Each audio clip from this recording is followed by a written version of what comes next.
Well, hello everyone out there. Welcome back to Birth 2012 TV. This is your host, Stephen Dinan, and I want you to be able to feel in this next half hour the electricity that's starting to surge around the world as events are activating, people are mobilizing. There's a palpable sense of people recognizing there's something really big happening this week.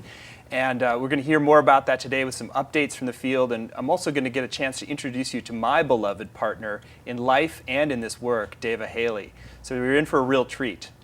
And as we've been doing each episode, we want to begin with 3 minutes of love because we are leading into 3 days of love. And the 3 days of love is really important for our world because it's about really creating a different kind of experience for those 3 days in order to birth a new era. Because birthing a new era is only abstract unless we actually have a lived experience that it's different somehow. And love is that foundational shift that we all need to make. So let's begin with 3 minutes of love.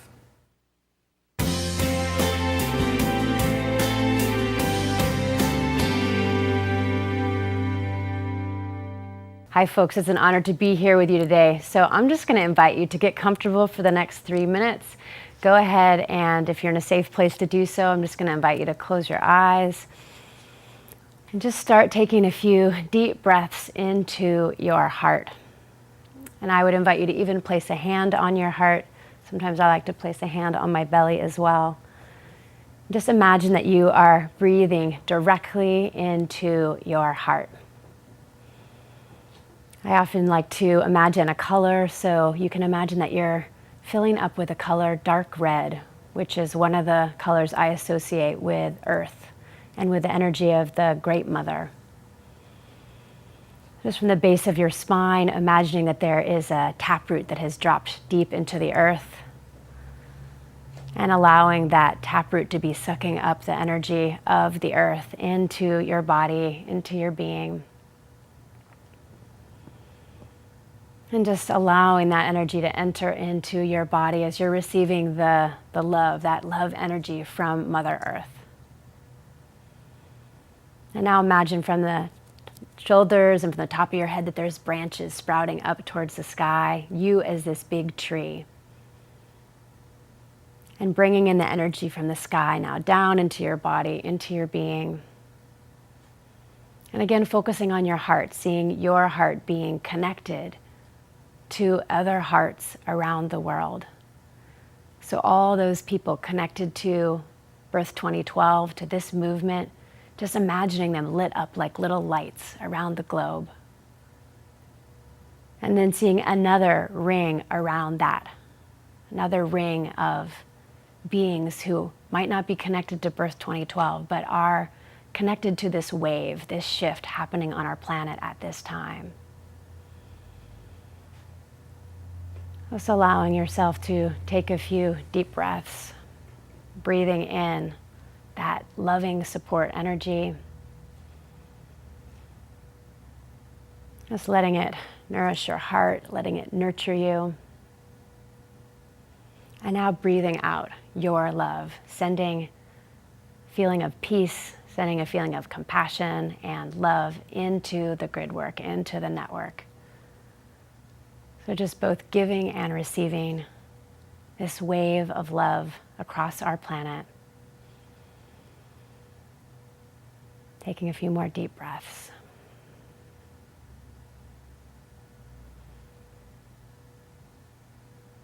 Now slowly opening your eyes again, just coming back to this moment. And thank you for your willingness to be a part of this 3 minutes of love wave. And thank you, Stephen, for hosting it.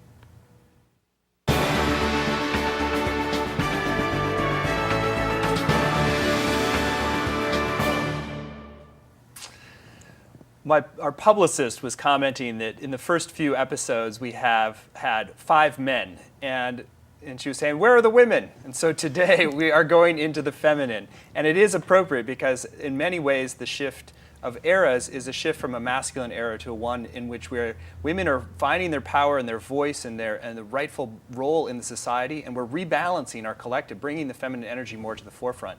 So that's why I'm so delighted to bring today my beloved Devaa, who's very accomplished in many realms, from from business to leading nonprofits. She was an anthropologist, she's been a minister, and now she runs our women's programs, and perhaps more importantly, really brings the feminine energy into the whole work of the Shift Network. So welcome, Devaa. Thank you, Stephen. It's a pleasure to be the first woman on your show.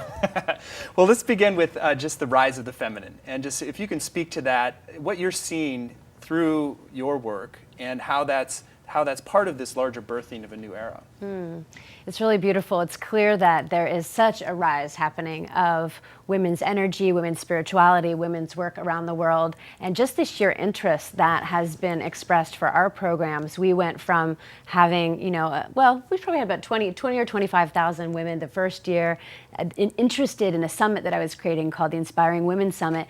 And then from there, it's just been growing and birthing, and many, many more people are joining our work. We have about 70,000 women now. But really, as I'm looking out beyond what we're doing at the Shift Network into the world, I see that there is such a hunger for programs that really go into the depth of the feminine. And many women, including myself, have really asked, well, what does it mean to really reclaim the feminine? What is feminine spirituality? What does it mean to be a full spectrum woman? Because most of us have grown up in a very masculine culture, and while that's shifting, many of us, and I include myself in that, had to essentially put aside many of our more feminine aspects in order to walk in a largely men's world.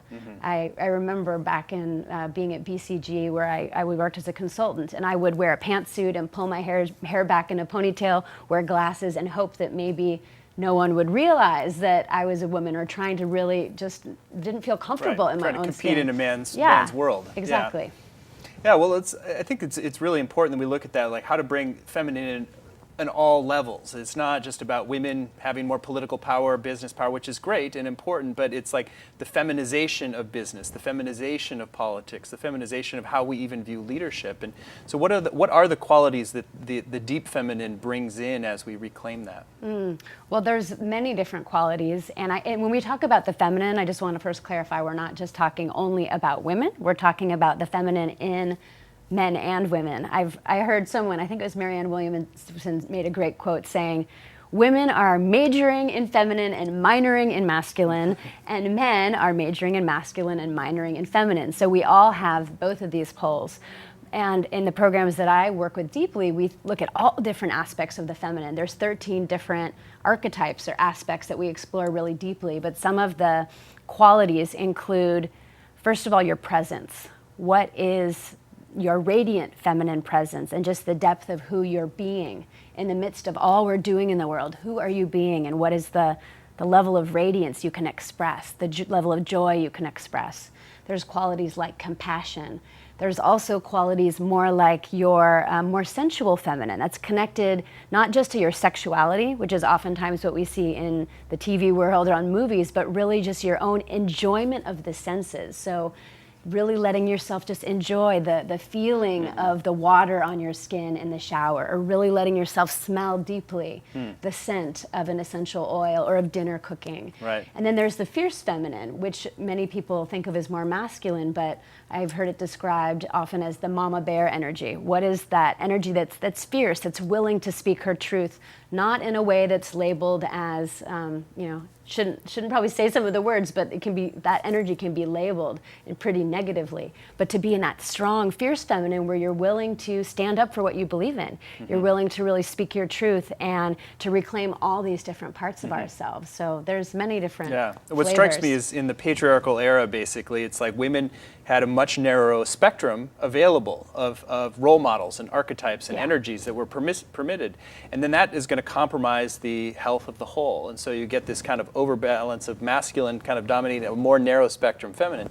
And so for us to really go to the next level, we got to have women just like suiting up with full spectrum all the way, like full on and tender, vulnerable, all the different parts. And that actually helps men to step into their fullness in a way too, which I've really experienced in our dance, and it's playing out with the whole birth as well. Since what we've discovered is even the metaphor of the birth has drawn probably 70% women to play leadership roles in it. So we have women all over the world who are drawn to be midwives and catalysts for this birth. And so it's like the birthing metaphor is right at the root of feminine metaphor, and that it's appropriate appropriate for this turning of eras. Yeah, you mentioned a word, Stephen, that I think is really important. You said vulnerable. And that's something that I've been working a lot with, and I see a lot of us wanting to bring forward more of our vulnerability and not seeing that as a weakness, but really standing in our vulnerability and our authenticity as a strength.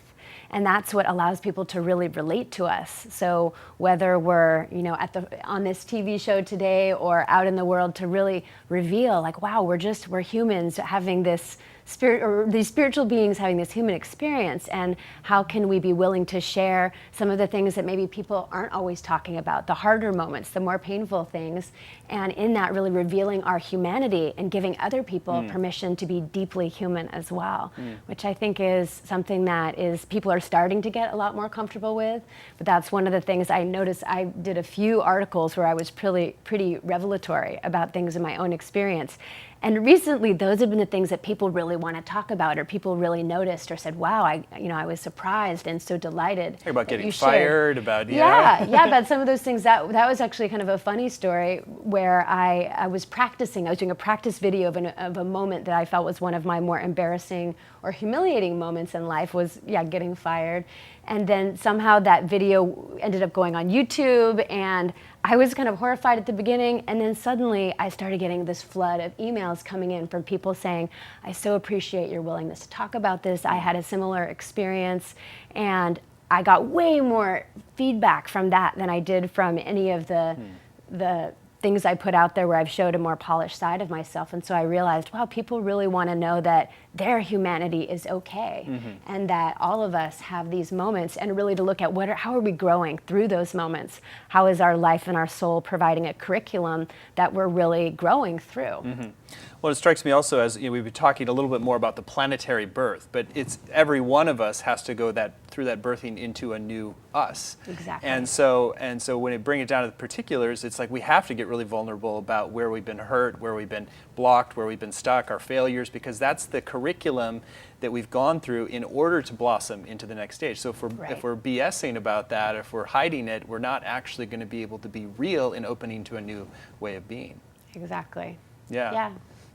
Well, I'd love for you let's turn to the actual event. I think it'd be interesting for folks to hear a little bit about how you and some of your soulful sisters are approaching the Birth 2012 work in a different way than we've been talking about. Yeah, well, it's interesting, so much attention has been put on, who are all the stars that are coming and all the consciousness leaders, which is really exciting and beautiful and amazing. And what I realized is there was kind of a frenzy of excited energy going on with this event. And the feminine also is really about grounding into the still point, and that still point at the center. And so we realized that there really needed to be a space when there's a lot of outward energy going on with all the speakers, a place that could be still, that could be quiet, that could be really a healing temple happening on site at the Birth 2012 events. And so we started just setting the field with we were doing a daily meditation call at noon that we've now moved to 11:30 before this, to set the field for these daily broadcasts that Stephen's doing. And so we're doing a meditation call every day, just creating this energy wave so that people are starting to, what we call, gentle the birth. Out there on the planet, a lot of people are concerned, they're worried, there's nervous energy about this transition time, so to create this meditation space. And then at the sanctuary itself, I just got off a call this morning with a lot of people that are planning to be a part of it. And just imagine you walk into the event and you experience someone who is washing your hands in silence and is anointing you on your third eye with sacred oils, and is greeting you and welcoming you into a space that is lit by candles, that is smelling like roses, where there's meditation happening, where there might be yoga or chanting happening. There's going to be some different ritual aspects, a healing ritual where people will be involved in a more ceremonial context there.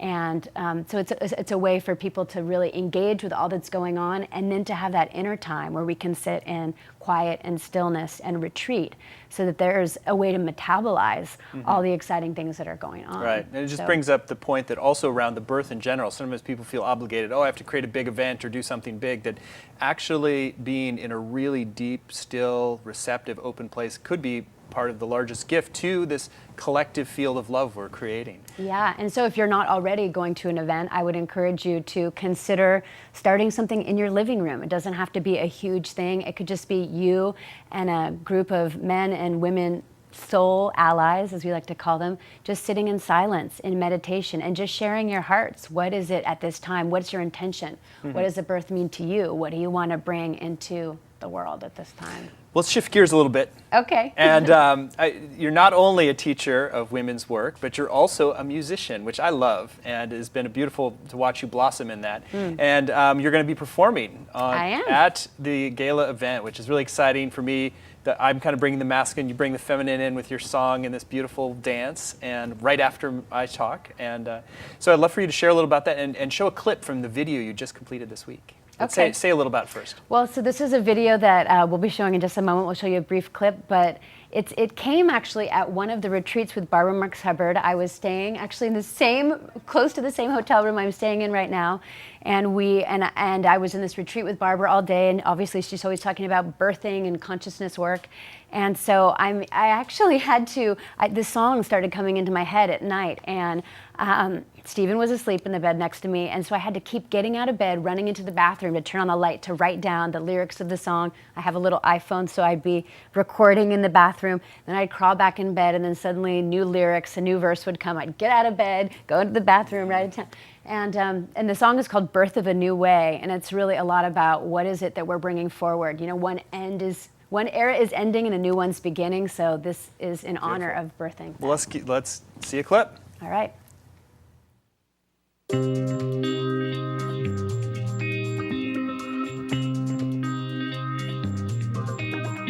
It's the birth of a new way on planet Earth. We welcome this new day on planet Earth. It's the birth of a new way on planet Earth. We welcome this new day on planet Earth. If I commit to make a shift, will you commit to give your gift? If we be the change that we wanna see, the shift comes down to you and me.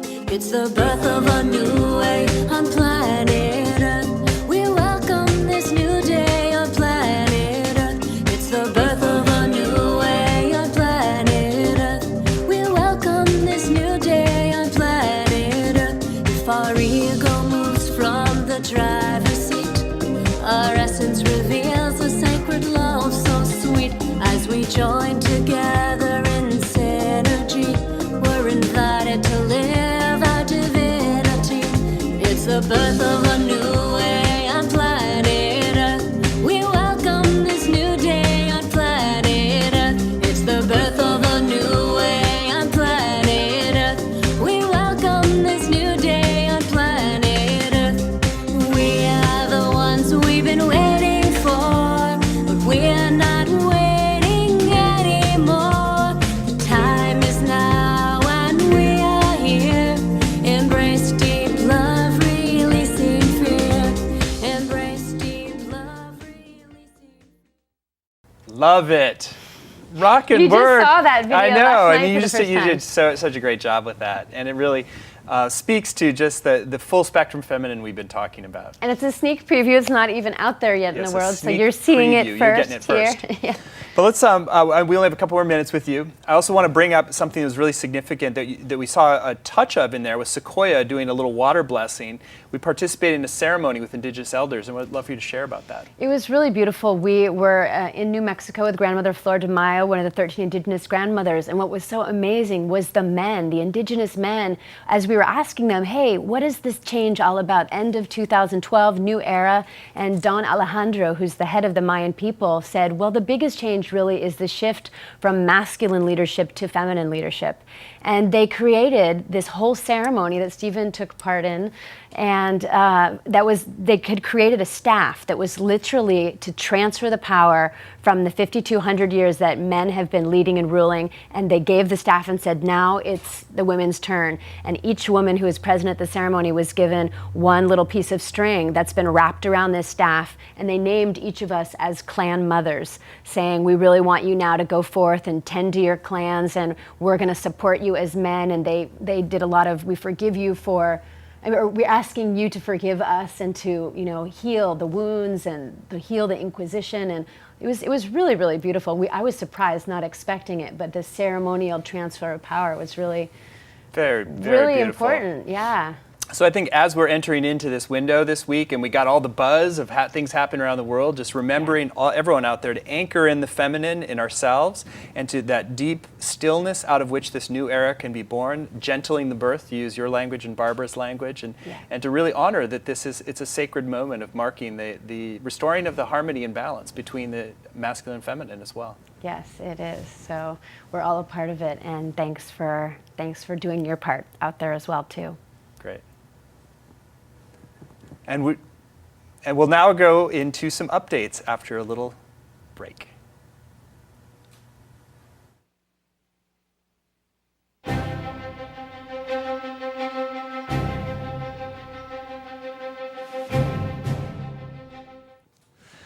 All right, well, welcome back. And I wanted to share a little bit about some of the exciting developments in the field. First of all, one of the exciting new additions to the Agape stage program is Chaka Khan is going to be joining us. She's a 10-time Grammy Award winner on the music side, and she's also a philanthropist who has a foundation working to empower and educate children and youth. So she's really someone who embodies exactly what we're talking about, to help the culture evolve through artistic expression. We've talked a lot about artistry and the importance of that, and to also be giving back and serving the next generation. So we're particularly excited to bring her into the program. Another addition to the program in Los Angeles that will be very cool is somebody named Andrew Jones, or Android Jones is his stage name. He is a renowned artist, visual artist, who